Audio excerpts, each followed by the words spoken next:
Mesdames, Messieurs, bonjour. Vous êtes dans le bœuf politique sur JMTV+, un bœuf politique qui va aujourd'hui se focaliser sur quelques dates et surtout quelques solutions que notre invité va proposer.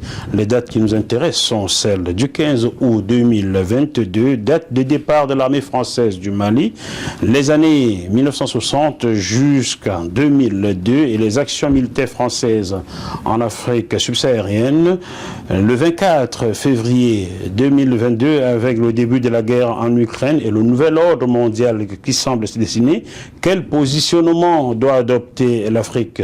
Et ensuite, des solutions pour que cette Afrique, en ayant adopté ces positionnements-là, se réveille enfin et rayonne. Notre invité pour en parler est le professeur Nicolas Agbourou, auteur de ces livres que vous connaissez sans doute, le franc CFA et l'euro contre l'Afrique. Bonjour professeur Agbourou, comment allez-vous? Oui, bonjour, ça va très bien. Pour le moment, j'ai la santé. Et je souhaite d'ailleurs à tous les Africains et Africaines qui nous écoutent. Et à commencer par vous-même. Merci beaucoup, c'est gentil. Voilà. Alors, professeur Nicolas Agbourou, il est difficile de trouver votre biographie sur Internet. On a l'impression que vous êtes comme JMTV+ censuré, car vous la ramenez un peu trop. Donc, je vais me contenter de lire votre biographie, telle que votre éditeur l'a mis derrière ce livre.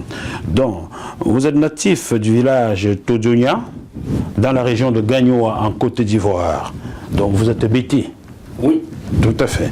Vous êtes titulaire de la maîtrise d'économie appliquée du CAPE de gestion à Paris, du diplôme de l'Institut supérieur du commerce extérieur de Paris, du DESS de gestion de Paris 1, la Sorbonne, et du doctorat en sciences politiques. C'est bien résumé. Vous avez précédemment été professeur de gestion à l'Institut national polytechnique de Yamoussoukro, en Côte d'Ivoire, et vous êtes désormais professeur à l'université de Saint-Quentin en Yvelines, en région parisienne. Oui. C'est bien résumé. C'est ça, ainsi qu'à l'école politique africaine de Paris. À l'école politique africaine de Paris. C'est ça, EPA. Très bien, EPA. Donc, vous êtes l'auteur de ce livre, Le franc CFA et l'euro contre l'Afrique, nouvelle préface du professeur François Ndengwe, oui, que je salue, avec qui j'ai souvent échangé quelques fois, préface du professeur Grégoire Biogo, qui est du Gabon, oui, et préface du professeur Jean Ziegler. Exact. Très bien. Ben, que nous saluons tous. J'espère vous avoir ici bientôt, professeur François Ndengwe. Il va falloir que je lance l'invitation une nouvelle fois, mais bon, il répond régulièrement sur WhatsApp. Oui. Donc, l'actualité, nous allons commencer par l'actualité. Celle qui est brûlante est celle du 15 août dernier. L'armée française quittait définitivement le Mali après 9 ans passés sur place avec les opérations que nous connaissons, Serval, Barkhane. On peut dire que cette armée part sans les résultats escomptés. Les djihadistes qui n'étaient au départ logés qu'au sud de l'Algérie, au nord du Mali, se sont aguerris et prospérés sous le nez de cette armée française et occupent désormais plusieurs autres pays de la sous-région tels que le Mali, le Niger, le Burkina Faso, le Bénin, le Togo, etc. En 2021, plus de 2500 attaques terroristes ont eu lieu dans ces territoires-là et ont fait environ 6000 morts.